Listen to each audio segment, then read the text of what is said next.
नमस्कार दोस्तों, स्वागत है आपका आपके अपने YouTube चैनल में। दोस्तों, ये बात उन दिनों की है जब सिनेमा की दुनिया में सिर्फ एक ही नाम छाया हुआ था और ना सिर्फ सिनेमा के चाहने वाले मगर ऐसे भी व्यक्ति जिनका सिनेमा से कभी कोई नाता नहीं था, वो लोग भी और साथ ही साथ बच्चा बच्चा भी उस नाम से वाकिफ़ था। जी हाँ दोस्तों, मैं बात कर रहा हूँ चंद्रमुखी की। एक ऐसा नाम जिसने लोगों के मन में डर का वो खौफ बैठा दिया था, जिससे लोग अकेले अंधेरे में जाने से कतराते थे। इतना ही नहीं, यदि कभी कहीं से पायल की आवाज़ या किसी के कान में पड़ जाती थी, तो उसके ज़हन में सबसे पहले चंद्रमुखी का ही चेहरा बन जाता था। फिर चाहे वो छोटा बच्चा ही हो या कोई सयाना व्यक्ति।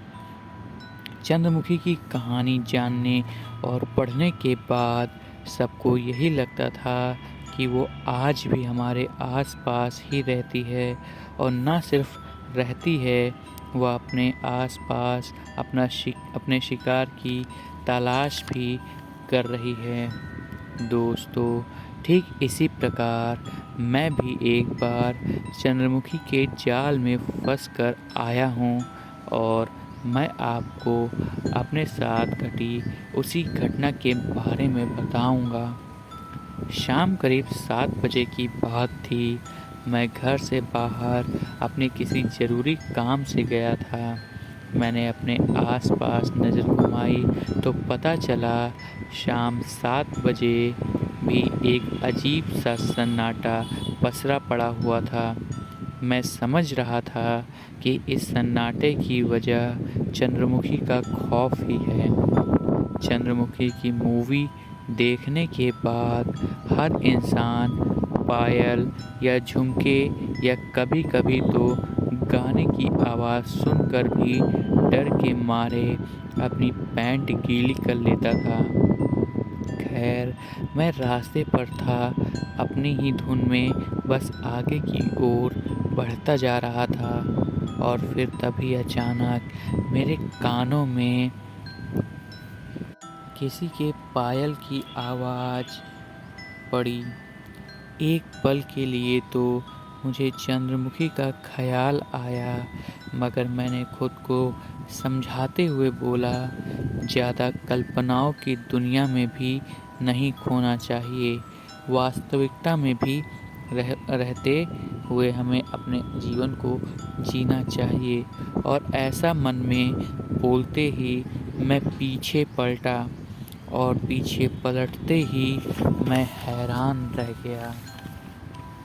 मेरे पीछे थोड़ी दूरी पर एक महिला मेरी ही तरफ बढ़ती आ रही थी। उसने नीले रंग की साड़ी पहन रखी थी और हल्का सा घूंघट भी कर रखा था। एक पल के लिए तो मैं घबरा सकता था, पर तभी मेरी नज़र उसके हाथ पर पड़ी।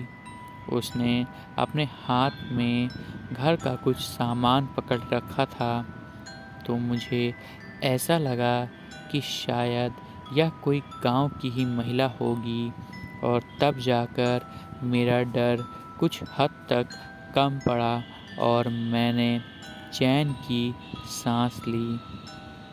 मैंने चलना शुरू ही किया था कि तभी फिर उसके पायलों की आवाज़ में मेरे कानों में पड़ी।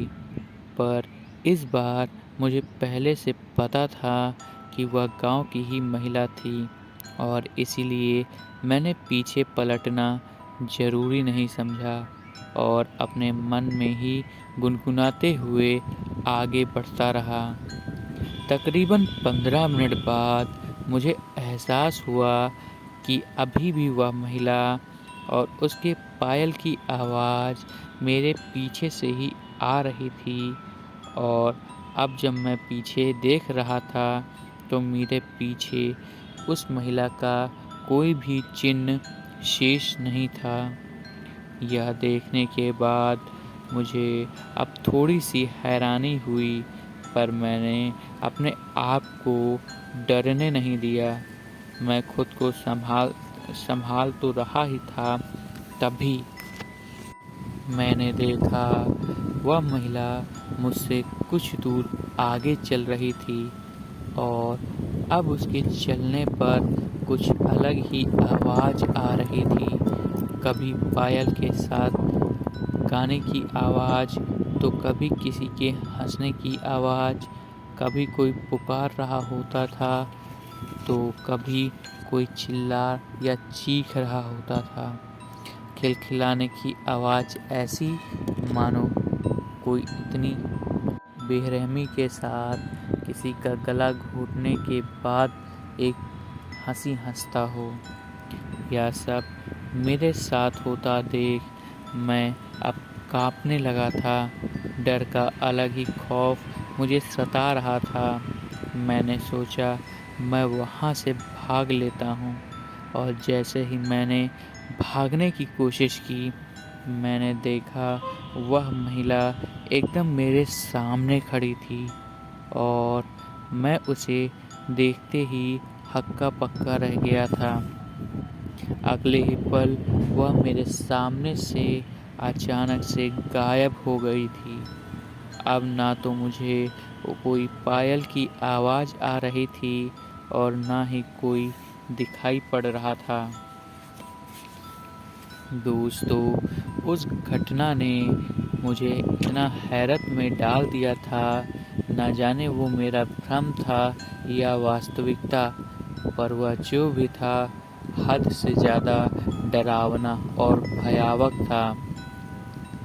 दोस्तों, एक पल का एहसास उसने मुझे इतना डरा दिया था कि मुझे आज भी अंधेरे में जाने से बेहद डर लगता है। दोस्तों, आपको यह कहानी कैसी लगी हमें कमेंट में ज़रूर बताइएगा, और साथ ही हमारे चैनल को सब्सक्राइब भी कर लीजिएगा। मिलते हैं आपसे एक और कहानी के साथ, तब तक ध्यान रखें।